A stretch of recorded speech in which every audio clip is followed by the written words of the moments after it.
Assalamualaikum warahmatullahi wabarakatuh. Bismillah walhamdulillah. Assalatu wassalamu ala rasulillahi wa ala alihi wa ashabihi wa man wala amma ba'du. Teman-teman yang dirahmati oleh Allah subhanahu wa ta'ala, pada video kali ini insyaallah kita akan mengenal lebih dekat siapa itu Syekh Muhammad bin Abdul Wahhab rahimahullahu ta'ala. Yang beliau ini banyak orang menuduh beliau dengan sebutan Wahabi. Dan tentunya orang yang menyebutkan beliau atau menuduhkan kepada beliau Wahabi tidak tahu apa yang didakwahkan oleh beliau.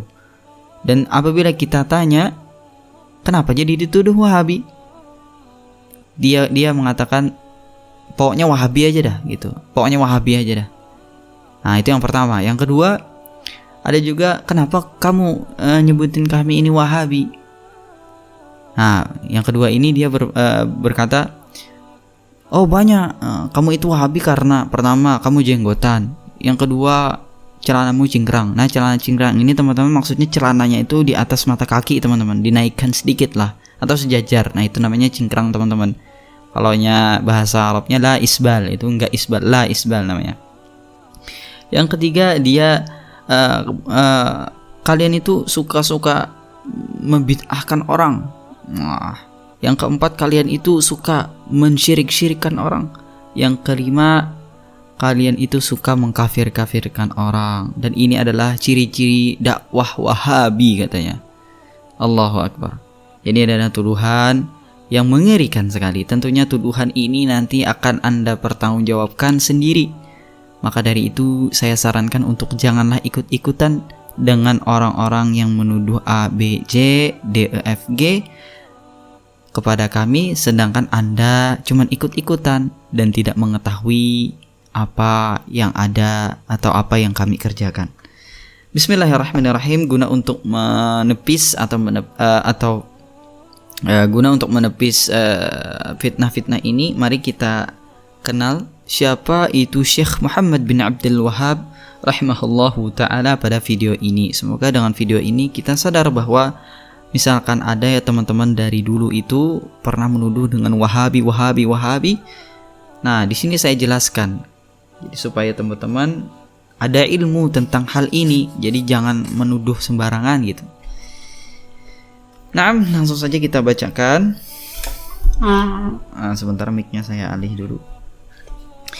Beliau rahimahullahu ta'ala adalah Muhammad bin Abdul Wahhab bin Sulaiman bin Ali bin Muhammad bin Ahmad bin Rashid bin Barid bin Muhammad bin Al-Masharif bin Al-Masharif At-Tamimi Al-Hambali An-Najdi. Nah, jadi itu adalah silsilah keturunan beliau. Nah, kita langsung ke biografinya. Tadi adalah nama dan keturunan beliau. Langsung kita masuk ke dalam biografi Syekh Muhammad bin Abdul Wahhab rahimahullahu ta'ala. Syekh Muhammad bin Abdul Wahhab dilahirkan pada tahun 1115 Hijriah atau 1703 Masehi di kampung Uyainah atau Najd, dan wafat pada tahun 1206 Hijriah. Ayah beliau adalah salah seorang ulama bermadhab Hambali yang menjabat sebagai qadhi atau hakim agung di Uyainah.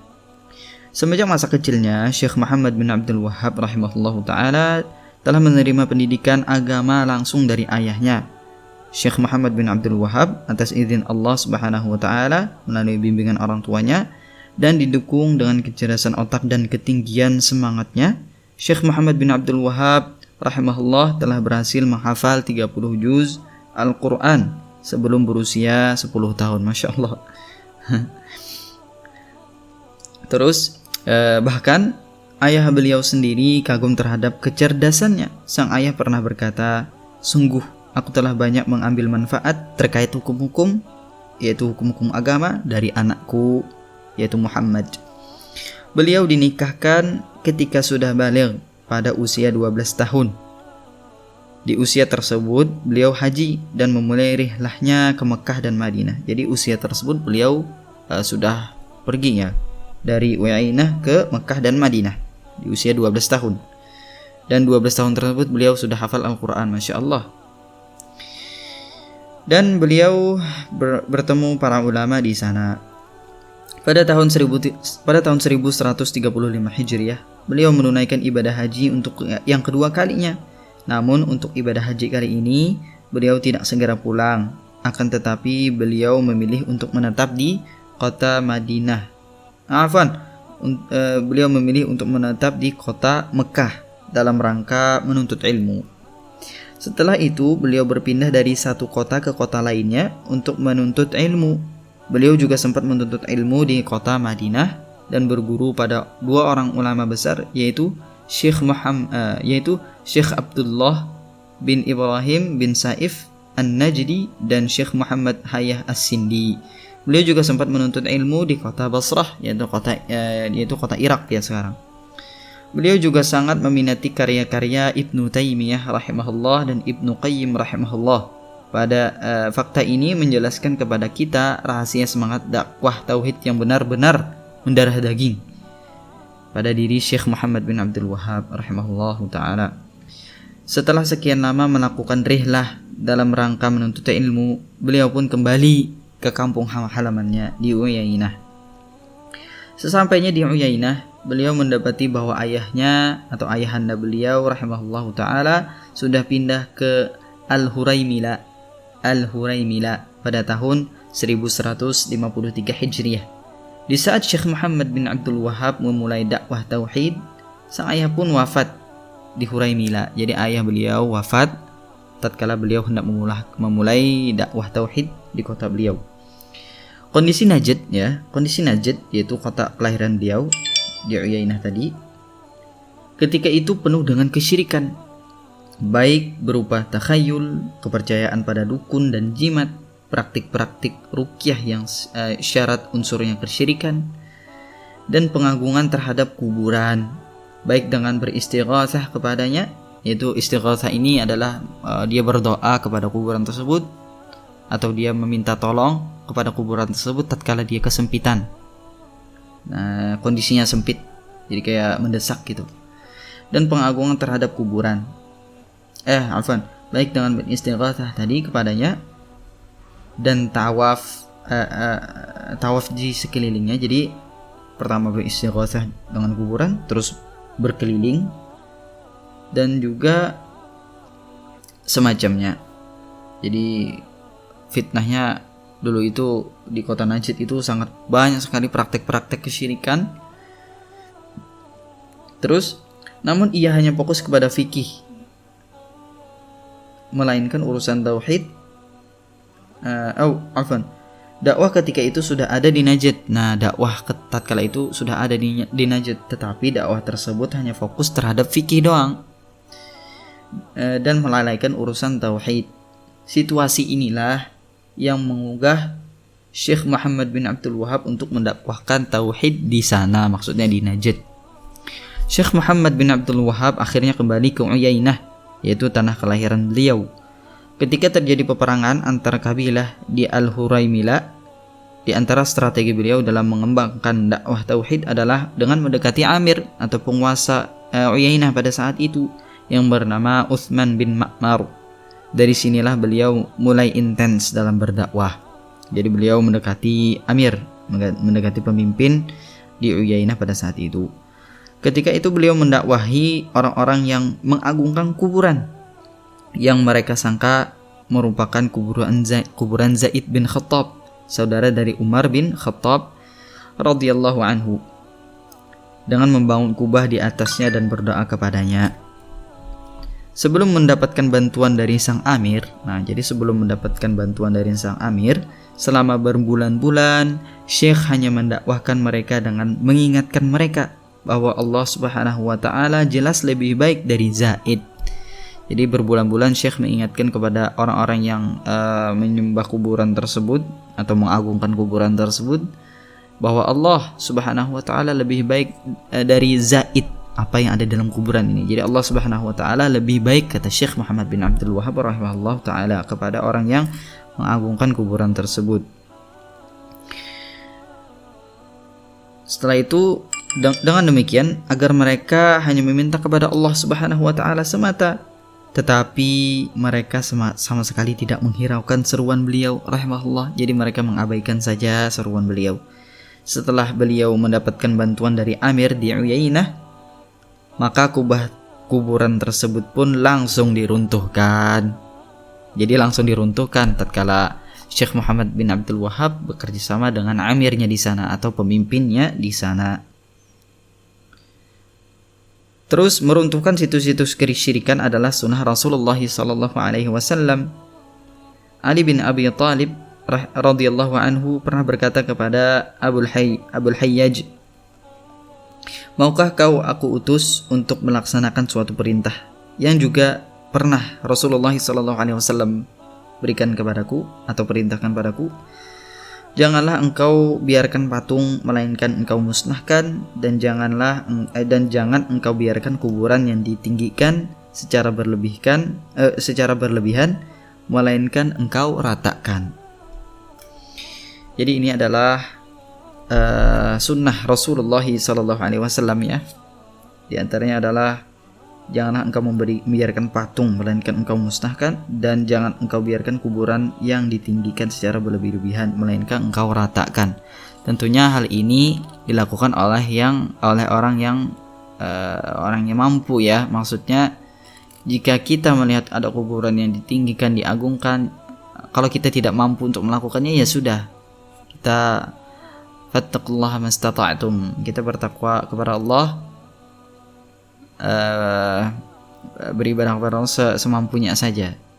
Kita taat kepada Allah semampunya saja. Jadi kita mengingkari saja, jangan kita datang kepada kuburan orang terus langsung meratakan gitu. Kita tidak ada kemampuan di sana. Langsung saja kita next. Beliau rahimahullahu taala juga akhirnya berhasil menegakkan hukuman had di Uyainah atas wanita yang mengaku berulang-ulang telah berbuat zina. Wanita tersebut pun akhirnya dirajam. Mulailah dakwah Syekh Muhammad bin Abdul Wahhab tersebar dan menghebohkan masyarakat karena tindakan beliau yang mereka nilai berlebih-lebihan. Jadi beliau meratakan kuburan tadi. Beliau ini tadi kan mendakwahkan bahwa Allah Subhanahu wa taala lebih baik dari kuburan Zaid ini. Jadi kuburan Zaid itu diratakan oleh si Amir tadi. Dan Syekh pun juga menegakkan hukum had. Hukum had itu orang yang melakukan zina dan dia mengaku ini ada kasus ada kasus wanita tersebut mengaku terus, saya menjina, saya berdina, ya sudah, Syekh menegakkan hukum had di sana. Jadi wanita tersebut akhirnya dirajam. Dan orang-orang tersebut di situ merasa risih ya, karena tindakan Syekh yang berlebihan, kata mereka. Kabar tentang dakwah Syekh Muhammad bin Abdul Wahhab terus tersebar hingga sampai kepada Amir wilayah Ahsa. Ketika itu lebih berkuasa dibanding Amir wilayah Uyainah. Jadi heboh nih, tersebarlah keluar Uyainah dan bahkan ke wilayah Ahsa yang lebih besar daripada Uyainah. Ia pun murka dan langsung menyurati Amir di Uyainah dengan berkata, "Wahai Ibnu Ma'mar," selaku Amir di Uyainah, Ibnu Ma'mar, "jika surat ini telah sampai kepadamu, maka bunuhlah Muhammad bin Abdul Wahhab." Wah, merinding saya, Allah. Wah, ngeri ini. Sembari mengancam akan memutuskan hubungan antar kedua wilayah tersebut jika Amir Uyainah tidak mengindahkan perintahnya. Jadi misalkan Ibnu Ma'mar tadi atau Amir di Uyainah, kita istilahkan dia pemimpin di Uyainah, jika dia tidak menaati perintah dari pemimpin Ahsa, maka akan mengecam. Pertama adalah dia akan memutus hubungan antara dua wilayah tersebut. Dan jika Abu Ma'mar tadi tidak melakukan itu, maka akan mengancam dibunuh. Jadi dibunuh tuh si Amir kalau nggak patuh sama si pemimpin Ahsa. Perlu diketahui oleh para pembaca sekalian bahwa dahulu Najd terbagi menjadi beberapa wilayah yang masing-masing wilayah tersebut dikuasai oleh Amir. Tidak ada kekhilafahan atau sistem pemerintahan lainnya yang menyatukan wilayah-wilayah tersebut.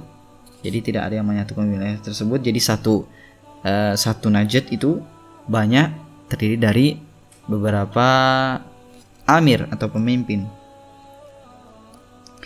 Ancaman dari Amir Ahsa sukses menggoyahkan pendirian Amir di Uyainah hingga diusirlah Syekh Muhammad bin Abdul Wahhab. Jadi perintah tersebut menggoyahkan Amir yang ada di Uyainah. Jadi diusirlah Syekh Muhammad bin Abdul Wahhab dari Uyainah. Masya Allah.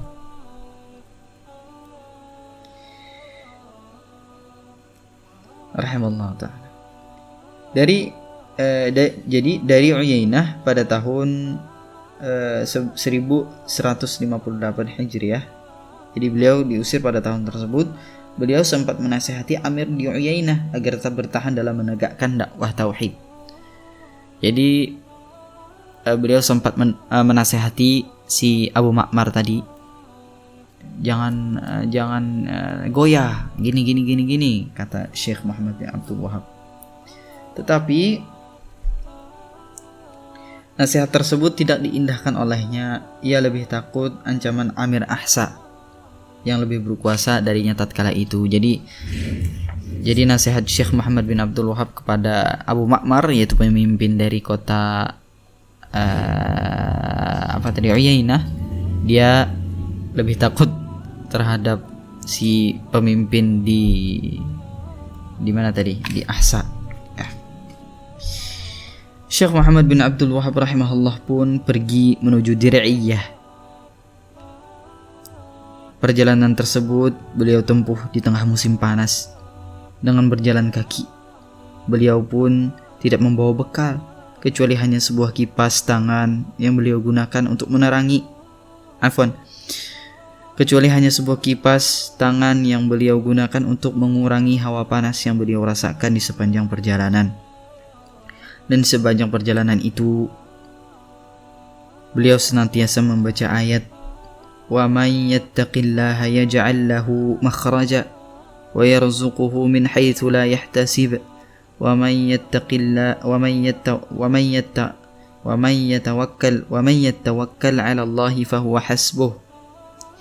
Barang siapa yang bertakwa kepada Allah, niscaya dia akan membukakannya jalan keluar baginya, dan dia memberinya rizki dari arah yang tidak dia sangka-sangka. Dan barang siapa bertawakal kepada Allah, niscaya Allah akan mencukupkan keperluannya. Al-Quran Surah At-Talaq ayat 2-3. Jadi beliau membaca ayat ini sambil mengipasi tubuhnya untuk menghilangkan hawa panas dari dirinya. Dia membaca ini sambil berjalan dari Uyainah ke Dir'iyah. Sesampainya beliau di Dir'iyah, beliau bertemu dengan seorang ulama yang bernama Ibnu Suwailim. Nah, Ibnu Suwailim ini merahasiakan keberadaan Syekh Muhammad bin Abdul Wahhab dari Amir Dir'iyah. Nah, jadi datang ke Dir'iyah, bertemu dengan Ibnu Suwailim, dan Ibnu Suwailim ini merahasiakan kedatangan Syekh Muhammad bin Abdul Wahhab dari pemimpinnya di sana, yaitu bernama Muhammad bin Sa'ud. Nah, ini kalian tidak asing kan, Muhammad bin Sa'ud ya, Muhammad bin Sa'ud. Amir Dir'iyah Muhammad bin Sa'ud memiliki dua saudara yang bernama Musyari dan Sunayyan. Dan beliau juga beristrikan seorang wanita yang cerdas. Dengan kuasa Allah Subhanahu wa taala, ketiganya akhirnya bertemu dengan Syekh Muhammad bin Abdul Wahhab dan menerima dakwah beliau. Ketiga orang tersebut, terutama istrinya sang Amir, akhirnya dengan izin Allah berhasil membuat Muhammad bin Sa'ud menerima dakwah Syekh Muhammad bin Abdul Wahhab. Istri Muhammad bin Sa'ud pun meminta suaminya untuk menemui Syekh serta menasihatinya agar menghormati dan memuliakan Syekh dengan mendatanginya dengan berjalan kaki. Dalam pertemuan tersebut, Syekh Muhammad bin Abdul Wahhab mengajak Muhammad bin Sa'ud selaku amir di Dir'iyah untuk bersama-sama menegakkan dakwah tauhid. Muhammad bin Sa'ud pun mengiyakan ajakan beliau dengan 2 persyaratan, yaitu yang syarat yang pertama, jika nanti mereka telah berhasil menegakkan dakwah, maka beliau dimohon untuk tidak meninggalkan mereka. Syarat yang kedua, Muhammad bin Sa'ud meminta agar upeti-upeti dari semua wilayah kekuasaan beliau tetap beliau ambil. Setelah mendengarkan syarat tersebut, Syekh Muhammad bin Abdul Wahhab berkata, yang artinya, jika kita harus mati, maka kita mati bersama. Jika kita hancur, maka kita hancur bersama. Ucapan ini sama seperti yang Nabi SAW sabdakan. Saya ulangi. Jika kita harus mati, maka kita mati bersama. Jika hancur, maka hancur bersama. Ucapan ini sama seperti yang Nabi SAW sabdakan ketika ditanya oleh orang-orang Ansor, apakah beliau SAW akan kembali ke kota beliau dan meninggalkan mereka di Madinah. Maka beliau SAW menjawab dengan perkataan tersebut untuk meyakinkan mereka bahwa beliau SAW tidak akan meninggalkan mereka. Setelah merespon syarat Muhammad bin Sa'ud yang pertama, beliau melanjutkan dengan syarat yang kedua, bahwa beliau tidak akan melarang dan beliau akan mendoakan agar kedepannya sang amir dilimpahkan rezekinya dari Allah Subhanahu wa ta'ala, sehingga beliau tidak lagi perlu mengambil upeti-upeti dari wilayah yang beliau kuasai. Semenjak itu, mereka berdua bersama-sama bahu-membahu dalam menegakkan dakwah tauhid. Dari sinilah cikal bakal berdirinya negara Arab Saudi yang pertama. Jadi jika Anda teman-teman ya menuduh kami sebagai Wahabi sesat, maka yang Anda tuduh itu adalah orang yang mendirikan Arab Saudi. Jadi Anda itu ke Mekah ya, itu negerinya Wahabi. Allahu Akbar. Jadi apakah Anda menuduh Raja Salman sebagai Wahabi? Dan ini aneh ya. Allahul musta'an.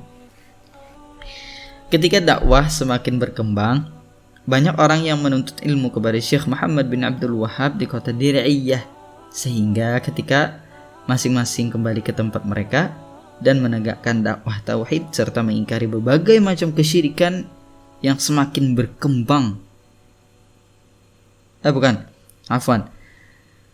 Kita ulang.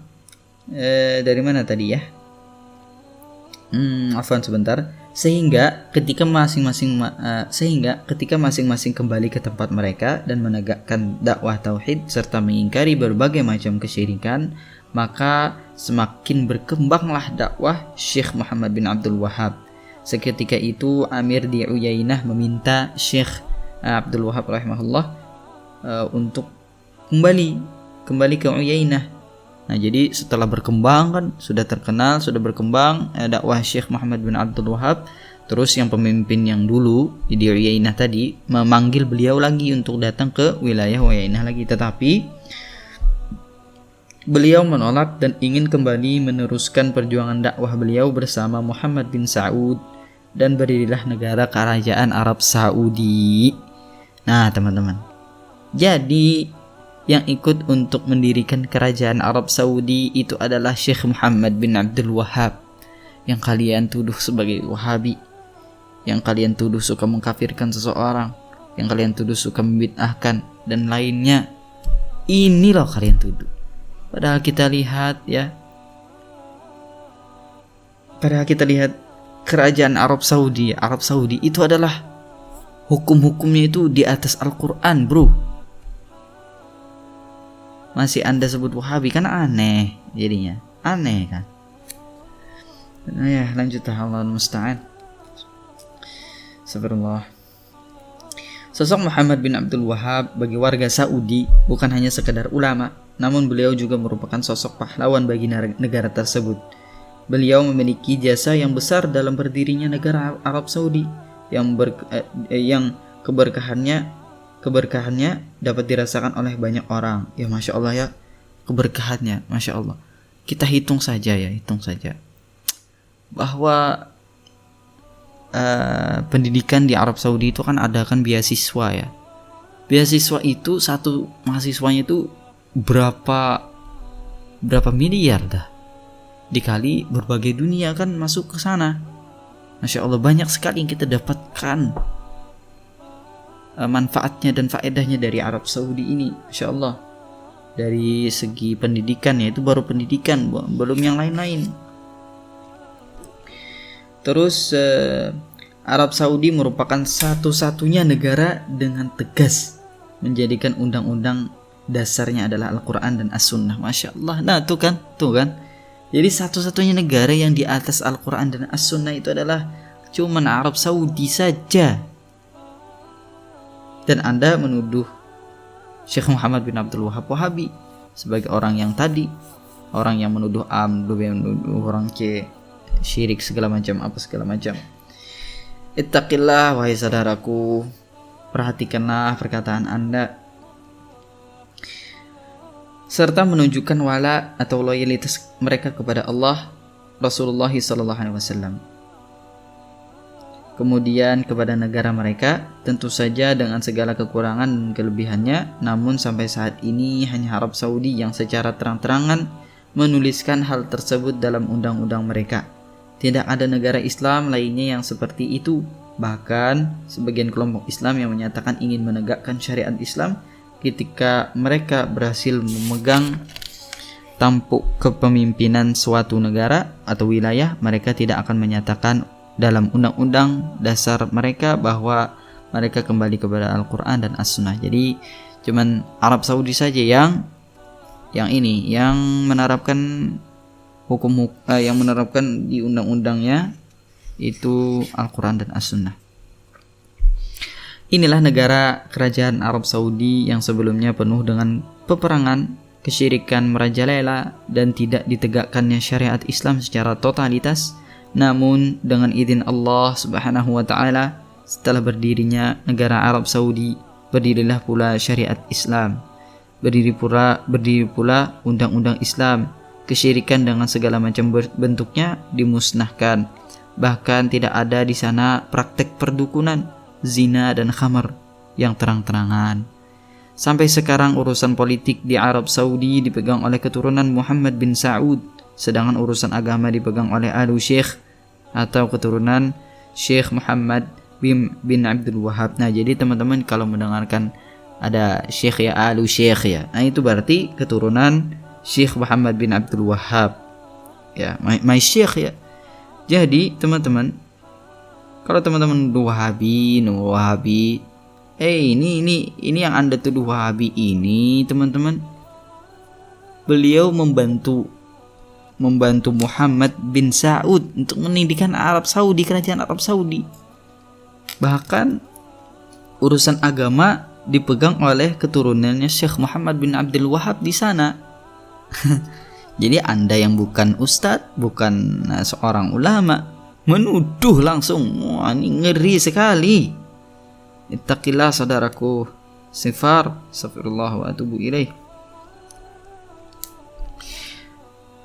Namun bukan berarti mereka fanatik dalam masalah agama.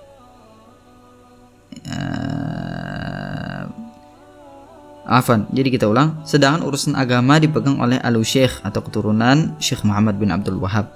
Namun bukan berarti mereka fanatik dalam masalah agama, karena selain Alu Syekh pun pernah menjabat sebagai mufti kerajaan, seperti Syekh seperti Syekh Abdul Aziz bin Baz rahimahullah ta'ala. Jadi tidak selalu urusan agama itu dipimpin oleh Alu Syekh ya. Jadi ada yang selain dari keturunan Syekh Muhammad bin Abdul Wahab. Jadi tidak fanatik, pokoknya keturunan ini harus menjabat sebagai ini, enggak kayak gitu. Contohnya seperti Syekh Abdul Aziz bin Baz rahimahullah ta'ala, beliau memimpin mufti sebagai mufti kerajaan,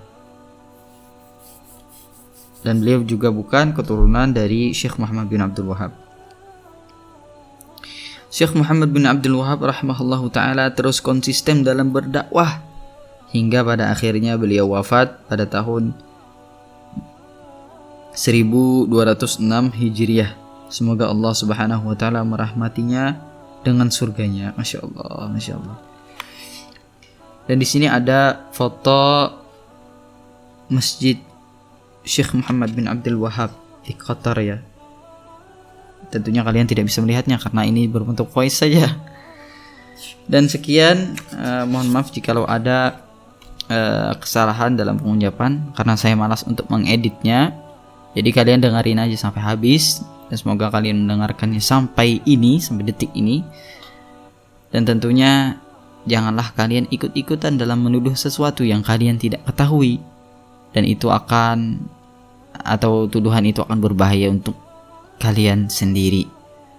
Saya pembaca undur diri dan semoga video ini bermanfaat untuk kita semua, untuk saya pribadi dan untuk kita semua. Semoga Allah Subhanahu wa taala mengampuni segala dosa kita semua, dan kita ini banyak dosa teman-teman, maka jangan ditambah lagi dengan dosa-dosa yang lainnya. Mudah-mudahan Allah Subhanahu wa taala mengampuni dosa kita semuanya. Astaghfirullah wa atubu ilaih. Subhanakallahumma rabbana wa bihamdika asyhadu an la ilaha illa anta astaghfiruka wa atubu ilaik. Assalamualaikum warahmatullahi wabarakatuh.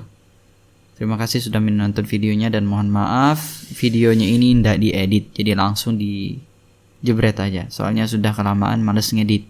Terima kasih banyak.